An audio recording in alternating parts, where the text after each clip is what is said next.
چلیں 68 نمبر سوال میں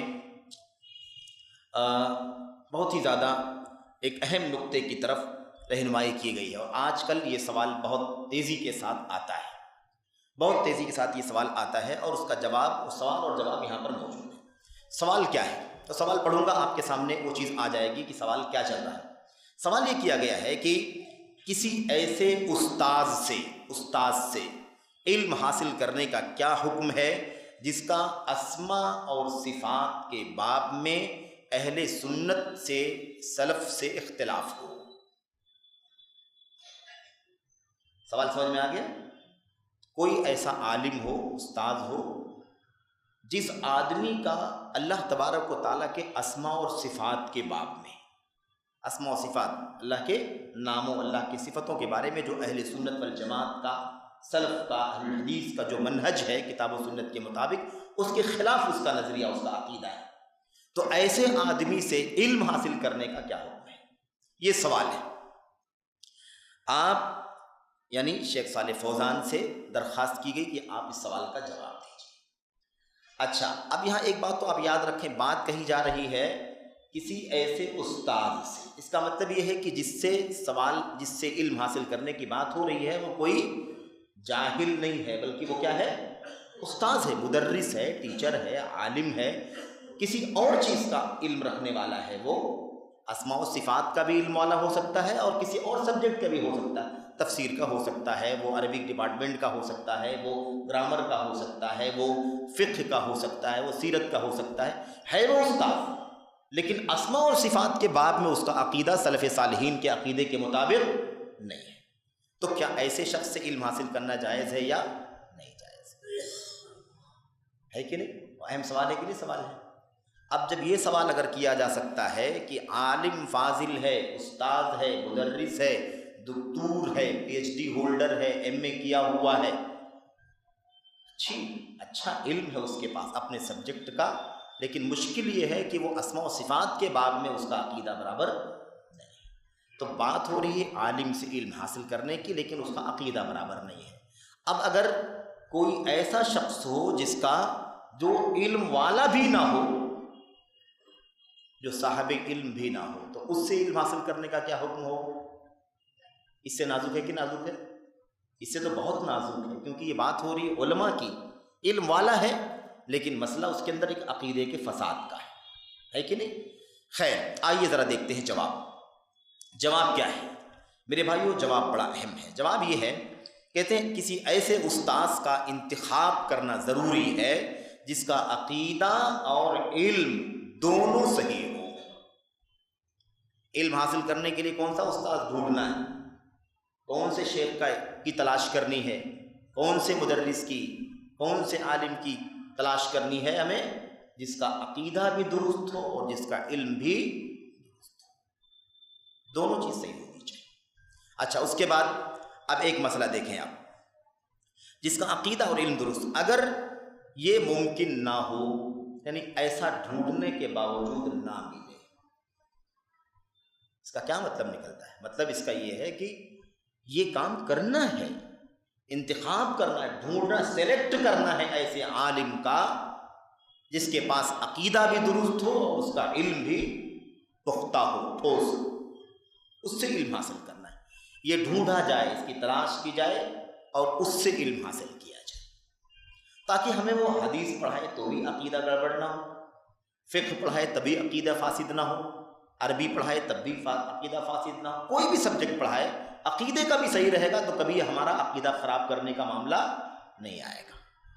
یہ تلاش کرنا ہے، اگر یہ تلاش کرنے کے باوجود نہ ملے تب، اور ملے تب، دور نزدیک، یہاں وہاں، اس سے کوئی تعلق نہیں۔ آج کل تو میڈیا نے سب کو جوڑ دیا ہے، جو جس کا فالوور ہوتا ہے نا، اس کو یورپ سے بیٹھ کر کے یہاں علم حاصل کرتا ہے، سنتا ہے، وہ اس کو چھوڑتا نہیں ہے۔ آج بھی کتنے لوگ ہندوستان کے اندر بیٹھے، یہ سب بات بھی آئے گی۔ ایک طبقہ ہندوستان میں ہمارے ایسے ساتھیوں کا بھی ہے، اور میں اکثر کہتا ہوں اپنے پروگراموں میں، خطابات میں، کہ علم کے معاملے میں عجیب افراط اور تفریط ہے۔ افراط تفریط سمجھتے ہیں نا؟ یا تو ادھر بالکل آگے نکل جانا، یا بالکل ایک دم پیچھے رہ جانا، یا تو حد سے تجاوز کر جانا، یا تو ایک دم ہی سستی اور تساہل برتنا۔ وہ دو راستے، ایک افراد ایک تفرید۔ افراد کیا ہے؟ تفرید کیا ہے؟ تفرید یہ ہے کہ علم والوں کو بھی چھوڑ کر کے جہلا سے علم حاصل کرنا شروع کر دیتے ہیں بہت سارے ہمارے۔ یہ بردرز کا فتنہ کہاں سے پیدا ہوا؟ بردرز کا فتنہ اور سسٹرز کا بھی فتنہ ہے، ایسی بات نہیں ہے۔ ابھی تو ہم بردرز کا ہی تذکرہ نہیں کر پائے، سسٹرز کو تو ہم جان بھی نہیں پاتے ہیں کہ سسٹرز کیا گل کھلا رہی ہیں۔ وہ تو ایک لمبا کام ہے، اسے پوری رپورٹ لے کر کے، پتہ لگا کر کے اور سب کوٹ کر کے، سب سن کر کے تب بات کرنی پڑے گی۔ اور یاد رکھیں کہ بردرز سے کئی گنا خطرناک فتنہ سسٹرز کا ہے۔ ہمارے بیچ میں بہت ساری معلمات، بہت ساری داعیات، بہت ساری باجیات، باجی فلاں باجی فلاں باجی فلاں ایسی ہیں جن کے عقیدے کو ہم نہیں جانتے، جن کے منہج کو ہم نہیں جانتے، انہوں نے کس مدرسے سے پڑھا ہم نہیں جانتے، ان کا علم کیا ہے ہم نہیں جانتے، لیکن وہ اہل حدیثوں کے سرکل میں ہماری ماؤں بہنوں کے بیچ میں عالمات، داعیات، فاضلات، معلمات بن کر کے آتی ہیں اور درس پیش کرتی ہیں، تقریریں کرتی ہیں۔ اور ایسی چند چیزوں کی تحقیق جلدی ہوئی ہے ابھی، تو پتہ چلا کہ جن کو بہت برسوں سے لوگ سن رہے ہیں اس کا اہل حدیث بیک گراؤنڈ سے کوئی تعلق ہی نہیں۔ لیکن ہم جن بھائیوں کو دیکھتے ہیں، جن لوگوں کو دیکھتے ہیں، ان کے مسائل حل نہیں کر پا رہے ہیں، تو خیر خواتین کا مسئلہ تو نازک ہے، ان کو ہم کیسے پتہ لگائیں وہ کیا بولتی ہیں، ان کی دروس سننے کا ہمیں کہاں اتفاق بنے گا، ان کی تقریریں سننے کا اتفاق کہاں سے ملے گا کہ ہم جان پائیں کہ کیا بولتی، یا ان کے اساتذہ کون ہیں، ان کی کس مدرسے کس جامعات سے ان کی سرٹیفکیٹ ان کی ملی، ہم کو کچھ کہاں سے معلوم پڑے گا؟ ہم نہیں پتہ لگا سکتے نا، زیادہ مشکل ہے یہ۔ اس لیے میں نے کہا کہ سسٹرز کا فتنہ بردر سے زیادہ خطرناک ہے، اندر چل رہا ہے، اور اس کے لیے مستقل طور پر بعد میں کام کرنے کی ضرورت ہے تاکہ لوگ بیدار ہوں۔ میرے بھائیوں، اور بیداری صرف یہ نہیں ہے کہ ہم اس کو چھوڑ دیں، علم نہ حاصل کریں، ہم تیار کریں سلفی منہج کی عالمات اور داعیات کو، قربانی دیں، اپنی بیٹیوں کا داخلہ کرواؤ مدرسوں میں، جامعات میں، سلفی اداروں میں، تاکہ اچھی عالمات فاضلات بن کر کے نکلیں۔ کون ہے امت کی بچیوں کو گائیڈ کرنے والی؟ امت کی خواتین کو صحیح رہنمائی کرنے والا کون ہے؟ ہر مسئلے میں علماء رہنمائی نہیں کر سکتے، بہت سارے مسائل ہیں جن میں رہنمائی کرنے کے لیے بہنوں کی ضرورت ہے، بیٹیوں کی ضرورت ہے، وہ علم کا دعوت کا کام کر سکتی ہیں۔ ہم اپنے بچوں کو دین کی تعلیم نہیں دینا چاہتے، ہم اپنی بچیوں کو دین کی تعلیم سے روشناس نہیں کرانا چاہتے۔ ہم یہ سمجھتے ہیں کہ بس تھوڑی بہت معلومات ہو گئی، یا پھر ہم کوئی BCom کروا رہا ہے، کوئی BSc کروا رہا ہے، کوئی آرٹ سے پڑھا رہا ہے، کوئی کچھ کر رہا ہے، IPS اور IAS آفیسر لوگ بنا رہے ہیں، لیکن یہ شعور نہیں مسلم قوم کے اندر بیدار ہو رہا ہے کہ دین کی سچی عالمات اور فاضلات کہاں سے پیدا ہوں گی۔ یہ ڈگریاں جنت میں لے جائیں گی ہمارے بچوں کو، ہمارے پوتوں کو، ہماری پوتی کون لے کر کے جائے؟ صحیح تربیت کر لینا اس وقت سب سے بڑا چیلنج ہے اس فتنے کے دور میں، اور ہم نے اگر اس چیز کو آج نہیں سمجھا تو نئی نسل جو آنے والی ہے وہ حقیقت میں پوری امت اور ملت کے لیے مصیبت بن جائے گی، ہمارے لیے تو مصیبت رہے گی۔ بہرحال تو ایک بات میں کہہ رہا تھا کہ افراط اور تفریط چل رہی ہے۔ ایک طرف تفریط ہے کہ ایک طبقہ علماء سے بھی علم حاصل کرنا نہیں چاہتا، وہ اتنے نیچے اترا ہوا ہے کہ بڑا عالم، بیچ والا عالم، چھوٹا عالم تو چھوڑ دو، وہ تو غیر عالموں کو بھی اپنا معلم، مدرس، مفتی، محدث، فقیہ بنا کے بیٹھا ہوا ہے، اور پورا جڑا ہوا ہے اس سے، ان کا ڈیفنس کر رہا ہے، ان کا ساتھ دے رہا ہے، ان کی میڈیا پر کام کر رہا ہے اور ان کی غلامی کر رہا ہے، یہ لگا ہوا ہے۔ ایک طبقہ تو یہ، اور ایک طبقہ افراط کا شکار ہے۔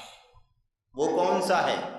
وہ طبقہ ان لوگوں کا ہے جو کہتا ہے کہ ہندوستان بھر میں کوئی ایسا عالم ہے ہی نہیں جس سے علم حاصل کریں۔ کبھی سنا آپ لوگوں نے؟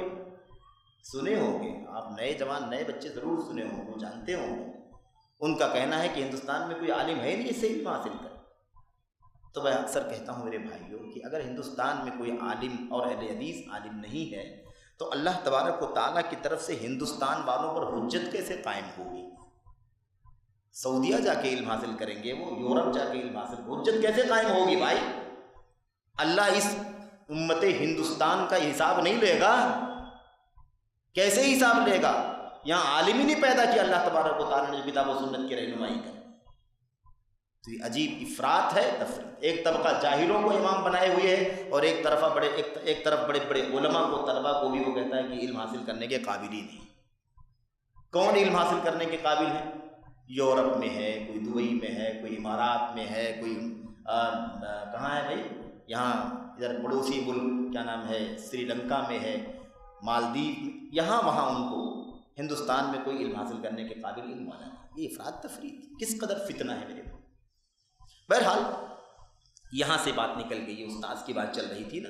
علم حاصل کرنے کے لیے دونوں چیز ضروری ہے. عقیدہ بھی صحیح ہونا چاہیے اور جس سبجیکٹ کا وہ علم دینے والا ہے اس کا وہ ماہر بھی ہونا چاہیے. دونوں چیز ضروری ہے. اچھا, اس کے بعد کہتے ہیں کہ تلاش کرنے کے باوجود بھی نہ ملے. اسی پر یہ بات شروع ہوئی, تلاش کرنے کے باوجود سینکڑوں کھیت ہے علماء کی کھیت ہے الحمدللہ. لیکن اگر کوئی یہ سمجھتا ہے کہ یہ ہندوستان بھر میں کوئی عالم ہے ہی نہیں جس سے علم حاصل کیا جائے, تو پھر بہرحال اس کی عقل پر, اس کی سوجھ بوجھ پر ماتم کرنے کی ضرورت ہے. میرے بھائیوں, تلاش کرنے کے باوجود اگر کوئی ایسا نہ ملے تب اس کے بعد, تلاش کرنے کے بعد نہ ملے تو ایسی صورت میں کہتے ہیں آپ کو ایسا کوئی مدرس ملے, یعنی جو چاہیے وہ نہ ملے, دوسرا ملے جس کا عقیدہ صحیح نہ ہو, تو ایسی صورت میں کہتے ہیں اگر وہ دوسرے سبجیکٹ کا استاذ ہے, عقیدے کا نہیں. اسماء و صفات میں فساد ہے نا اس کے یہاں, اسماء و صفات میں بگاڑ ہے, تو اسماء و صفات اور عقیدے کے چیپٹر میں نہیں, دوسرے سبجیکٹ میں, عربی گرامر میں, نحو میں, صرف میں, مثال کے طور پر بلاغت میں, یا مثال کے طور پر فقہی مسائل میں, ان مسائل میں, ان سبجیکٹ میں اس سے علم حاصل کرنا جائز ہے کیونکہ کوئی اویلیبل نہیں ہے. لیکن عقیدے کا علم اس سے حاصل کرنا جائز نہیں ہے کیونکہ وہ عقیدہ, جو عقیدہ اس کا ہے وہ عقیدہ فاسد عقیدہ ہے, اہل سنت والجماعت کے عقیدے کے خلاف. اس لیے عقیدے کا علم اس سے نہیں لیا جا سکتا ہے. اگر اسماء و صفات کے باب میں وہ اہل سنت جماعت کے عقیدے پر نہیں ہے تو پھر کیا ہوگا, ہے کہ نہیں, کیا ہوگا, کیا ہے پھر آخر بھائی؟ پھر یا تو وہ معتزلی ہوگا, یا تو معطل ہوگا, یا تو مثال کے طور پر اشعری ہوگا, یا تو وہ ماتریدی ہوگا, اور یا تو مثال کے طور پر وہ کیا ہوگا, وہ تحریف کرنے والا ہوگا, منحرف ہوگا, الفاظ معنی بدلنے والا ہوگا, تشبیہ دینے والا ہوگا, تمثیل کرنے والا ہوگا, اللہ تبارک و تعالیٰ کے اسماء و صفات کی کیفیت بیان کرنے والا ہوگا. یہ سارے راستے گمراہی کے راستے ہیں. یہ فرق ضالہ, گمراہ فرقے ہیں, باطل فرقے, اسماء و صفات کے باب میں گمراہ ہونے والے بھٹکے ہوئے فرقے. ان فرقوں میں سے کسی فرقے سے اس کا تعلق ہوگا, کیونکہ اسماء و صفات کے باب میں گمراہی کئی طرح کی ہے, کئی طرح کی گمراہی. کچھ لوگ اسماء و صفات کو مانتے نہیں, کچھ لوگ اسماء و صفات کو مانتے کہتے ہیں جیسے ہمارا ہاتھ ہے ویسے اللہ کا ہاتھ ہے کہ نہیں, اس طرح کی بات کرتے ہیں. اور کوئی مختلف انداز کی کیفیت بیان کرتا ہے. خیر, بہت سارے فرقے ہیں, یہ ابھی اس وقت اس کا موضوع چھیڑنا مناسب نہیں ہے. المہم ہم لوگ یہ بات کر رہے تھے کہ جب کوئی نہ ملے تو دوسرے سبجیکٹ کا علم ایسے آدمی سے ہم حاصل کر سکتے ہیں جس کا اسماء و صفات کے باب میں عقیدہ صحیح نہیں ہے. لیکن عقیدے کا علم ایسے آدمی سے حاصل کرنا ہمارے لیے جائز نہیں, کیونکہ عقیدے میں تو گمراہی. لیکن ایک بات آپ یاد رکھیں, وہ بات یہ ہے کہ ایسا نہیں ہے نا کہ وہ عقیدے کا استاذ ہے, عقیدے کا استاذ نہیں ہے تو عقیدہ فاسد عقیدہ نہیں بتا سکتا ہے. بتا سکتا ہے کہ نہیں. لوگ اپنے اپنے عقیدے کی نشر و اشاعت بڑی آسانی سے کرتے ہیں, راستے ڈھونڈ ڈھونڈ کے کرتے ہیں. تو ایسی صورت میں بھی ہمیں چوکنا رہنے کی ضرورت ہے. یہ جس ماحول میں بات کہی جا رہی ہے, شیخ صالح فوزان حفظہ اللہ کا جو جواب ہے, اس کا جواب یہ اسلامی حکومت کے پس منظر میں ہے, اسلامی نظام کے پس منظر میں, کیونکہ اس کی پوری نگرانی ہوتی ہے, ساری چیزیں ریکارڈ میں رہتی ہیں, مراقب ہوتا ہے, مشرف ہوتا ہے. اس لیے اس کے ایک ایک لفظ کا ریکارڈ ہوتا ہے کہ اس نے کیا پڑھایا, کیا بولا, کیا مسئلے بتائے, کس چیز پر گفتگو کیا. اس تناظر میں یہ بات کہی جا رہی ہے. جس کے بارے میں یہ چیز موجود ہو کہ اس کے پاس امانت نہیں ہے, وہ گمراہ کرنے والا ہے, اس کے لیے ایک اور لفظ ہے. وہ کیا ہے؟ ایک ہوتا ہے عقیدے کے باب میں فاسد عقیدہ ہے, یعنی بدعت کا قائل ہے, وہ اسماء و صفات میں بدعت کا قائل ہے. تو ایک تو ہے بدعت کا وہ عقیدہ رکھتا ہے, اور ایک اس سے آگے ہوتا ہے, اس کو کیا کہتے ہیں؟ وہ بدعت کا داعی اور پرچارک ہے۔ اگر وہ بدعت کا داعی اور پرچارک ہو، یعنی وہ جو عقیدہ رکھتا ہے غلط، اس کو پھیلانے والا بھی آدمی ہو، اس کی دعوت دیتا ہو، لوگوں کو سمجھاتا ہو، اور یہ ساری چیزیں لوگوں میں عام کرنے والا آدمی ہو، تو ایسی صورت میں اس سے کوئی بھی علم حاصل کرنا جائز نہیں ہے۔ کیوں؟ اس لیے کہ وہ داعیہ ہے، پھیلائے گا، بچوں کے ذہن خراب کرے گا، اسٹوڈنٹس کو ان کے عقیدے برباد کرے گا، اس لیے ایسے آدمی سے بالکل بھی علم حاصل کرنا درست نہیں۔ ہاں اگر داعیہ نہیں ہے بلکہ وہ اس کا اپنا عقیدہ ہے، اس کو وہ وہی مانتا ہے، وہ اس کو اسی پر اطمینان ہے، اور اس کو صحیح بات سمجھ میں نہیں آتی ہے، اپنے تک وہ رکھتا ہے، تو ایسی صورت میں اسے دوسرے سبجیکٹ کا علم حاصل کرنا جائز ہے، لیکن یہ شرط ہے کہ ڈھونڈنے کے بعد جب کوئی نہ ملے تب۔ تو کہتے ہیں، اس لیے کہتے ہیں کہ جب وہ دوسرے سبجیکٹ میں اچھا ہے، دوسرے سبجیکٹ میں وہ اچھا ہے، تو ایسی صورت میں دوسرے سبجیکٹ کا اس سے علم حاصل کرنا جائز ہے، لیکن عقیدہ آپ صحیح عقیدے والوں سے ہی حاصل کریں گے، عقیدہ صحیح عقیدے والوں سے ہی حاصل کریں گے۔ اب یہاں پر ہمیں اس سوال کے جواب میں اس یا ان سوالوں کا جواب مل گیا، ان سوالوں کا جواب مل گیا۔ کیا؟ میرے بھائیوں دیکھیے، دین کے مسئلے میں، عقیدے کے مسئلے میں، سمجھ رہے ہیں نا، کسی بھی شخص کو جس کا منہج بگڑا ہوا ہو، یہ اصول سمجھ لیں۔ ابھی ہم کیا کہتے ہیں؟ کہتے ہیں بھائی یہ کتاب لکھی ہے فلاں آدمی نے، اس کتاب کے اندر اس نے عقیدے کے بارے میں یہ گڑبڑی کی ہے، اسماء و صفات کے بارے میں اس کا یہ عقیدہ ہے، بگڑا ہوا ہے، اس کا منہج بگڑا ہوا ہے۔ تو ہم کہتے ہیں کہ ٹھیک ہے، اس کا عقیدہ منہج بگڑا ہوا ہے، اس کے عقیدے کو چھوڑ دیتے ہیں، اس کا عقیدہ نہیں لیں گے، لیکن اس کی دوسری باتیں ہم لیں گے، اس کی دوسری باتیں، اس کی دوسری کتابیں، اس کے دوسرے لیکچرز ہم لیں گے، اس سے فائدہ اٹھائیں گے۔ اس کا عقیدہ بگڑا ہوا ہے، اس کا منہج بگڑا ہوا ہے نا، اس کی اور سب کتابیں تو اچھی ہیں، سمجھ گئے نا؟ یہ عام طور پر لوگ کہتے ہیں، عام طور پر لوگ یہ بات کہتے ہیں، لیکن یہ بات درست نہیں ہے۔ ابھی ہم لوگوں نے پڑھا نا، سب سے پہلا کام یہ ہے کہ عقیدہ منہج درست ہو، اسی کو اپنا استاد اور عالم بنانا ہے۔ ڈھونڈنے کے باوجود جب کوئی نہ ملے تو ایسی صورت میں وہ سبجیکٹ اس سے پڑھنا جائز ہے جس کا تعلق عقیدے اور ایمان سے نہ ہو، ایمان سے، عقیدے ایمان سے، منہج سے اس کا تعلق نہ ہو، ایسے سبجیکٹ مجبوری میں اس سے پڑھنا جائز ہے، کیونکہ کوئی نہیں مل رہا ہے۔ اس لیے یہ کہنا کہ اگر منہج میں بگاڑ بھی ہے تو کیا ہوا، دوسری کتابیں ہم پڑھیں، اس کی فلاں کتاب کو نہ پڑھیں، اس کا یہ نظریہ لے لیں، یہ اچھا ہے، اس کی یہ بات اچھی ہے، اس کی یہ فقہ اچھی ہے، اس کا یہ طریقہ اچھا ہے، اس کا یہ قول اچھا ہے، یہ لے لیا جائے، یہ درست نہیں۔ کسی سے غلطی ہو گئی ہو، کسی منہجی، کوئی منہجی غلطی کسی سے ہو گئی ہو، یعنی غلطی سے کوئی بات منہج کی اس نے غلط لکھ دیا ہو، اس کا وہ نظریہ نہ ہو، اس کا وہ طریقہ نہ ہو، وہ اس عقیدے کا قائل نہ ہو، لیکن اس سے غلطی ہو گئی ہو، ورنہ منہج اس کا کیا ہو، راستہ وہی ہو، اللہ کی کتاب کے مطابق ہی چلنا ہے، نبی کی سنت کے مطابق ہی چلنا ہے، صحابہ کرام کی سمجھ کے مطابق ہی چلنا ہے، یہ اس کا عقیدہ ہے، لیکن کہیں اس سے غلطی ہو گئی تو غلطی ہو، جس سے غلطی ہو گئی ہو، اس آدمی کے علم سے فائدہ اٹھایا جائے گا، اس کی اس غلطی کو نظر انداز کر دیا جائے گا، اور زندہ ہو تو اس کو سمجھایا جائے گا، بجھایا جائے گا، اس کو لکھا جائے گا، اس سے ملا جائے گا، لیکن چونکہ وہ غلطی ہے، چوک ہے، اس کے عقیدے اور منہج کا بگاڑ نہیں ہے، یعنی وہ غلط ٹریک پر نہیں چل رہا ہے، بلکہ اس سے غلطی ہو گئی، تو جس سے غلطی ہو گئی ہو اس کی تو دوسری باتوں کو ہم پڑھیں گے، سنیں گے، لیں گے، فائدہ اٹھائیں گے، کیونکہ اس کا منہج کتاب و سنت ہے، لیکن غلطی سے یہ کام کر دیا ہے اس نے، تو غلطی سب سے ہو سکتی ہے، لیکن جس آدمی کا راستہ ہی بگڑا ہوا وہ یہ اس راستے پر چلتا ہو کہ ساری حدیثیں، بطور مثال ہے، ساری حدیثیں ایز اٹ از نہیں مان سکتے، ساری حدیثیں ایز اٹ از جیسے آئی ہیں ویسے ہم نہیں مان سکتے، حدیثیں اگر ہماری عقلوں پر بیٹھیں گی، ہمارے دماغ میں بیٹھیں گی، ہماری لاجک سے میچ کریں گی، تب تو ہم اس کو مانیں گے، اور اگر نہیں فٹ ہوں گی عقل پر تو ہم اس کو نہیں مانیں گے۔ تو یہ کیا ہے میرے بھائیوں؟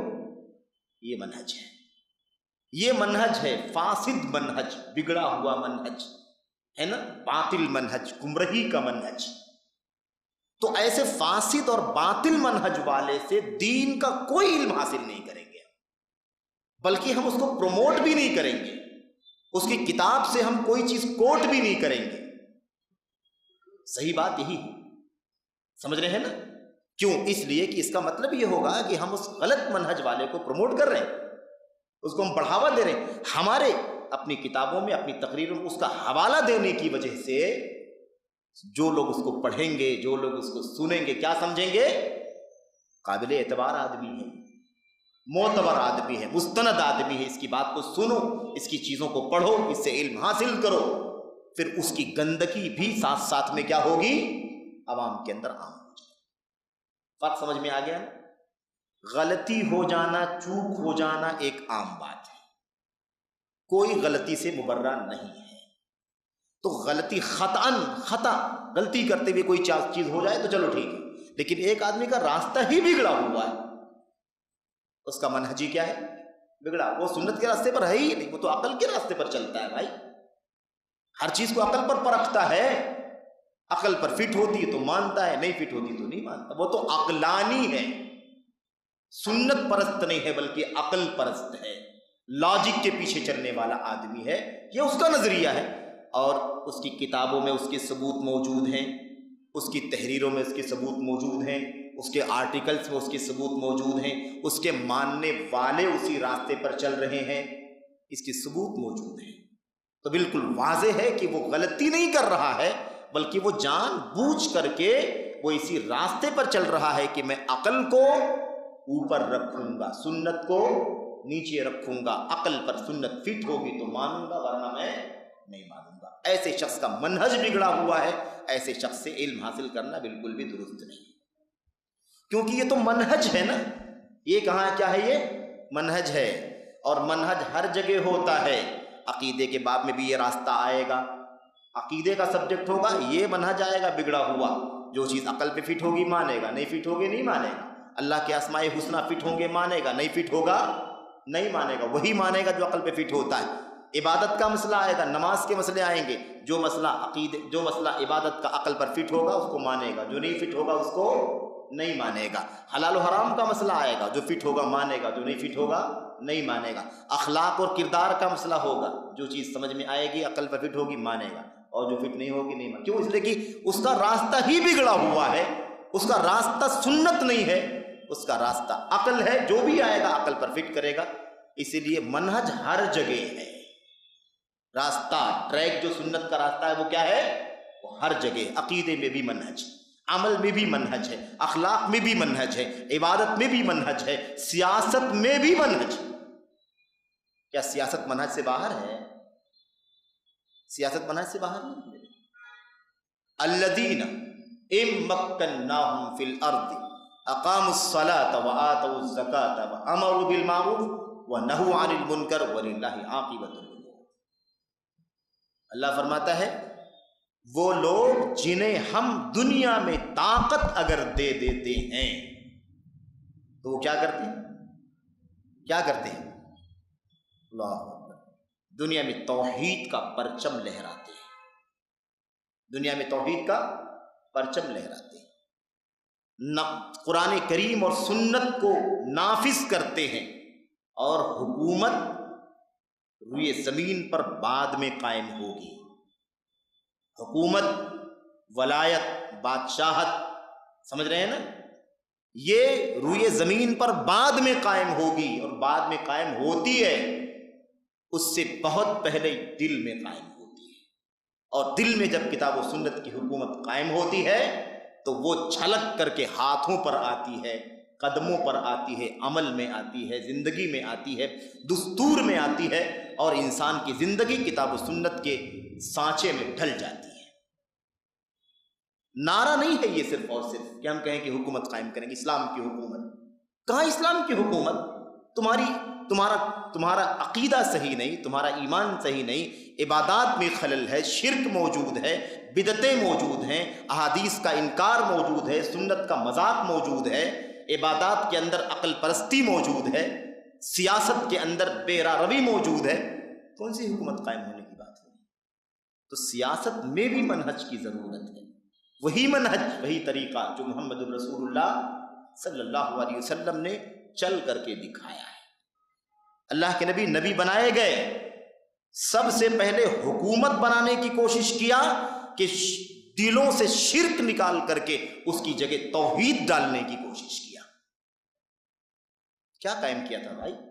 سیرت تو سب کے سامنے ہے نا، میلاد تو اتنا زیادہ منائی جا رہی ہے، تو پیدا ہوئے 40 سال کے بعد نبی بنائے گئے اللہ کے نبی علیہ الصلوۃ والسلام، آپ نے نبوت ملنے کے بعد جو کام کیا وہ حکومت بنانے کا کام تھا یا بت پرستوں کو بت پرستی سے دور کر کے توحید کے راستے پر لانے کا کام تھا؟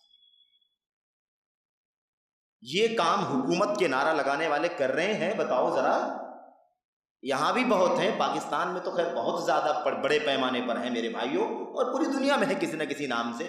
یہی چیک کر کے دیکھ لو، سیاست کا منہج یہی ہے کیا؟ سیاست کا منہج کا پہلے حکومت قائم کرنا، بھیڑ جمع کرنا ہے، کہ سیاست کا منہج نبی کی سیرت میں توحید کی دعوت سے شروع ہوتا ہے؟ دعوت توحید یہ منہج ہے،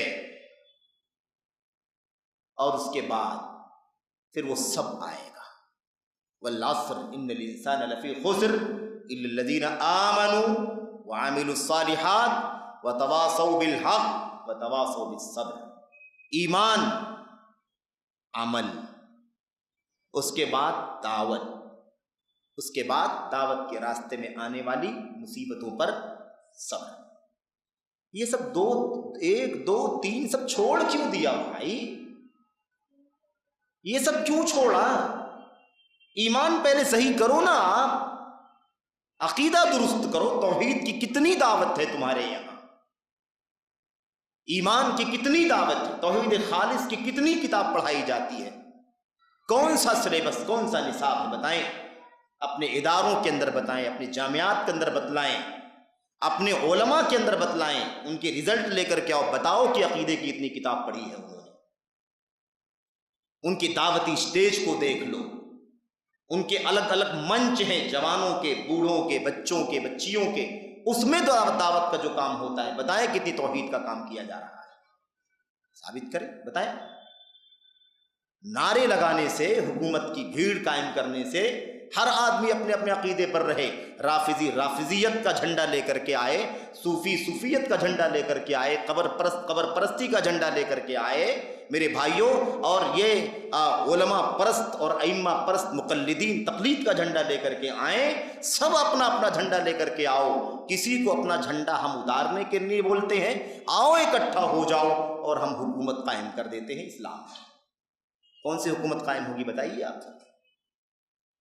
حکومت کون سی قائم ہوگی؟ ان اقیموا الدین ولا تتفرقوا فیہ، دین قائم کرو، اس کے اندر تفرقہ نہ ڈالو۔ آیت تو بہت پڑھتے ہیں لیکن شاید زندگی میں کبھی غور نہیں کیا۔ دین قائم کرو، دین کی ڈیفینیشن کیا ہے؟ زیادہ کوئی بڑی لمبی چوڑی کتاب نہیں کھولنا ہے، خود قرآن کریم کی آیتیں، قرآن کریم کی آیتیں، مخلصا لہ دینی، مخلصا لہ دینی، اپنی عبادت کو اللہ کے لیے خالص کرتے ہوئے۔ وما امروا الا لیعبدوا اللہ مخلصین لہ الدین، انہیں صرف اسی بات کا حکم دیا گیا ہے کہ وہ صرف اللہ تبارک و تعالیٰ کی عبادت کریں، ہے نا؟ اور کیسے عبادت کریں؟ مخلصین لہ الدین، اس کے لیے عبادت کو، توحید کو خالص کرتے ہوئے۔ کیا دین قائم، دین قائم، دین قائم، رٹی لگاتے ہیں دین قائم کرنے؟ دین پہلے جانو تو صحیح، دین کس چیز کا نام ہے؟ اچھا آپ بتاؤ دین کس چیز کا نام ہے؟ کیا قائم کریں گے؟ میں مان لیتا ہوں تھوڑی دیر کے لیے کہ سب آ جائیں، رافضی آ جائیں، تبلیغی آ جائے، جماعت اسلامی کا آ جائے، بریلوی آ جائے، شیعہ آ جائے، بوہری آ جائے، سب آ جائیں، مقلدین سارے فرقے آ جائیں، چاروں، سب کے سب اکٹھا ہو جائیں۔ ہم تو آئیں گے نہیں کہے کبھی بھی، کیونکہ ہمارا تو راستہ ہی الگ ہے، لیکن سب اکٹھا ہو جائیں۔ آپ اکٹھا کر کے بتاؤ کون سا دین قائم ہوگا جس کو دین کہا جائے گا؟ کیا قائم ہوگا آپ بتائیے؟ پریکٹیکل میں لاؤ نا، گراؤنڈ پر لا کر کے دیکھو کہ قائم کیا ہوگا، اس سے کیا قائم ہوگا میرے بھائی؟ کیا وہ قائم ہوگا جو نبی نے مدینے میں قائم کیا تھا؟ پھر کس دین کی بات کرتے ہیں؟ کس دین کی بات کرتے ہیں؟ اور سارے دنیا کی کہ دینداری کا سب کے ایمان کا ٹھیکہ لیا ہوا ہے، فیصلہ کرتے ہیں، سب کے بارے میں فیصلہ کرتے ہیں، یہ سب بے ایمان ہیں، یہ سب بے ایمان ہیں، یہ سب بے ایمان ہیں، ان کے پاس دین نہیں، ان کے پاس دین نہیں، دین کیا چیز؟ اللہ کی خالص توحید کا نام دین ہے، اللہ کی تنہا اللہ واحد کی عبادت کرنے کا نام دین ہے، سمجھ رہے ہیں؟ اس لیے آپ غور کر کے دیکھ لیں، جو لوگ بھی یہ باتیں کرتے ہیں ان کے ہاں کتنا سچی توحید کی دعوت ہے۔ ایک پمفلٹ ثابت کر کے دکھائیں نا جس میں خالص توحید بتائی گئی ہو، ایک 10 20 50 صفحے کا پمفلٹ عقید توحید کے بارے میں۔ اداروں کی بات کرتا ہوں جہاں فضیلت تک کی تعلیم ہوتی ہے، 8 8 سال 10 10 سال تک تعلیم ہوتی ہے، وہاں ثابت کریں کہ عقیدہ کون سی کتاب پڑھائی جاتی ہے اور کون سی توحید بتائی جاتی ہے۔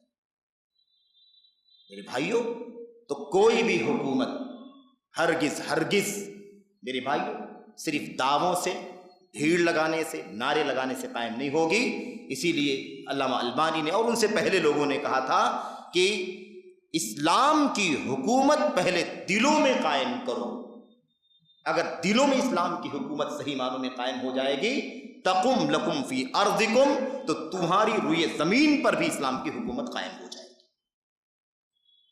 یہ سینے توحید سے خالص توحید نہیں ہے، اس کے اندر ان سینوں میں سچی توحید نہیں ہے، اس میں خالص اللہ تبارک و تعالیٰ کی بندگی موجود نہیں ہے، ان کے اندر سچی سنت نہیں ہے، عقل پرستی ہے، ہوس نفس پرستی اور نفس کی غلامی ہے، اس پہ چلنے کا نام لوگوں نے دین رکھا ہوا ہے۔ دین نہیں ہو سکتا ہے میرے بھائی، اس کو لوگوں نے دین بنا رکھا ہے۔ تو کسی بھی اس طرح کی بات، کوئی حکومت کی بات نہ کرے۔ خیر یہ بات یہاں آ گئی، اور کچھ باتیں اس سے پہلے بہت پہلے ہو چکی ہیں اور بہت ساری باتیں ابھی آنا باقی ہیں۔ اچھا، میں یہ کہہ رہا تھا کہ یہ جو مسئلہ تھا، اس مسئلے کو آپ نے سمجھ لیا کہ عقیدہ غلطی، منہج میں غلطی کسی سے ہو جائے، اس کی غلطی کو نظر انداز کیا جائے گا اور اس کو سمجھایا جائے گا، ہے نا؟ اگر ممکن ہوگا تو اسے مل کر کے، نہیں تو خط لکھ کر کے، پہنچ کر کے، بلا کر کے، جیسے بھی اپنی کوشش کی جائے گی اس کی غلطی کی اصلاح کرنے کی۔ لیکن چونکہ اس سے غلطی ہوئی ہے، وہ منہج کا فسادی نہیں ہے کہ منہج اس کا فاسد ہو، اس لیے ایسے صورت میں اس کے علم سے فائدہ اٹھایا جائے گا۔ لیکن جس کا راستہ ہی غلط ہے، جس کا ٹریک ہی غلط ہے، جو سنت پر نہیں عقل پر چلتا ہے، میرے بھائیو، اس کو کبھی بھی ہم اپنا آئیڈیل، اپنا اسوہ نہیں بنا سکتے۔ معجزات کو اپنی عقل سے توڑ مروڑ کر کے اس کا جنازہ نکال دیا، اسماء و صفات کی دھجی بکھیر دیا عقل کا استعمال کر کے، دعویٰ ٹھٹھا اڑایا، انبیاء علیہ السلام پر تبرے کیا، صحابہ کرام پر، حضرت عثمان غنی پر اوچھے الزامات لگائے، صرف عقل کی بنیاد پر۔ جس کا ٹریک غلط ہے، منہج صحیح نہیں ہے، وہ صحابہ کو بھی معاف نہیں کرتا، وہ نبیوں کو بھی معاف نہیں کرتا، وہ توحید کو بھی معاف نہیں کرتا، وہ نبیوں کے معجزات سے بھی کھلواڑ کرتا ہے۔ سمجھ رہے ہیں؟ اس لیے اس کو ہلکا بنا کے کوئی پیش نہ کرے۔ لوگ کہتے ہیں ٹھیک ہے، جہاں غلطی ہے وہاں غلطی ہے نا، بقیہ تو اچھا ہے، راستہ ہی غلط ہے، ٹریک ہی غلط ہے میرے بھائیوں۔ اس لیے اس کا کوئی بھی میدان، عقیدہ، فقہ، عبادت، سیاست، کوئی بھی پہلو اس کا درست نہیں ہو سکتا، اور وقت نہیں ہے، ورنہ ہم اس پر بات کر سکتے اور کریں گے انشاءاللہ تبارک و تعالی آئندہ، تاکہ سب مثالیں سامنے آئیں کہ دیکھو عقیدہ صحیح نہیں، دیکھو عبادت صحیح نہیں، دیکھو سیاست صحیح نہیں، دیکھو اخلاق صحیح نہیں، دیکھو تعامل صحیح نہیں، ہر جگہ اس منہج کے بگاڑ کا پورا اثر موجود ہے۔ اور اشارے میں، کنایے میں، میرے بھائی استعارے میں بات کر کے فائدہ نہیں ہے، اس لیے ہم صراحت سے بات کر رہے ہیں، تاکہ کیونکہ بہت سارے عزیزوں نے شکایت کیا اشارے کنائے میں ہم کو سمجھ میں نہیں آتا کیا بات ہو، اس لیے وضاحت کے ساتھ، تاکہ لیہلک من ہلک لیحیی من حی عن بینہ ویہلک من ہلک عن بینہ۔ جس کو ماننا ہو وہ جان کے مانے، اور جس کو نہیں ماننا ہے وہ بھی جان لے، مانے چاہے نہ مانے، تاکہ لوگ روشنی میں رہیں اور اندھیرے میں نہ رہیں، جانیں، زندہ رہیں تو دلیل کی روشنی میں زندہ رہیں، اور ہلاک ہو جائیں تو دلیل جاننے کے بعد ہلاک ہوں، تاکہ ان کے اوپر حجت قائم ہو جائے۔ اس لیے یہ بات بڑی وضاحت کے ساتھ آپ کے سامنے کہی جا رہی ہے۔ بہرحال یہ ہو گیا یہ سوال 68 کا، تو بات واضح ہو گئی نا، بات واضح ہو گئی کہ منہجی فساد والے آدمی سے کوئی بھی استفادہ علم اور عقیدے میں، ایمان میں نہیں کیا جائے، کیونکہ وہ فساد ہر جگہ آئے گا، عقیدے میں بھی بگاڑ آئے گا، عبادت میں بھی بگاڑ آئے گا، اخلاق میں بھی بگاڑ آئے گا، سیاست میں بھی بگاڑ آئے گا، ہر طرح اس کا بگاڑ عام ہو جائے، ہر طرف اس کا بگاڑ عام ہو جائے گا۔